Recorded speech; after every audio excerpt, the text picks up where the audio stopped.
Урматтуу биздин айымдар. Жаздырган жазды коштой кирип келген 8 март аялдардын эл аралык күнү менен чын дилимден куттуктайм.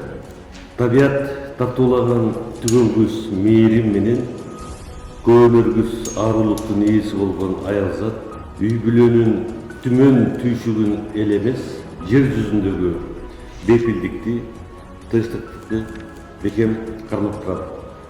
Дал ошондуктан эне жүрөгүнө бүтүндөй аалам батат эмеспи? Мына ушундай улуу касиет үчүн биз сиздерге өмүр бою милдеттүүбүз. Элечектин касиетине токтолгум келет. Элечекти жазып жиберсе, 2 баатырга кепин болуп, 40 кишиге апа-пакай дасторкон жайып, 40 баланын белин буурса болот. Муну менен эмнени айткым келет? Апаларыбыздын, энелерибиздин элечеги жазылбасын, ыйык сактайлы, бийик сактайлы, бекерлен бизде кыргыз элибизде айтып келет. Энелердин баскан тыманынын астында бейиш жатат деп айтылат. Ошол эле учурда кыргыздын айымдары эркек менен жол талашып, биринчи аттанып камчыны коомай кармап, найзаны көктөргөн эмес, эркектерге дайыма жол берген.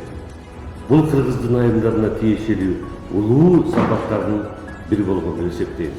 Ата салтын азыркыга чейин сактап, улуттун келечеги энелердин колунда деп кыргыз аялзатынын коомчулукта болду жогору бааланып келет.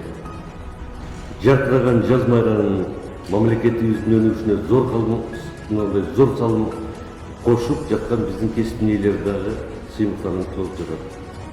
Акылы менен ажары, мээнети менен мээрим айкалышкан биздин сот тутумундагы айымдар жигердүү иштеп жаткандыгын белгилегим келет.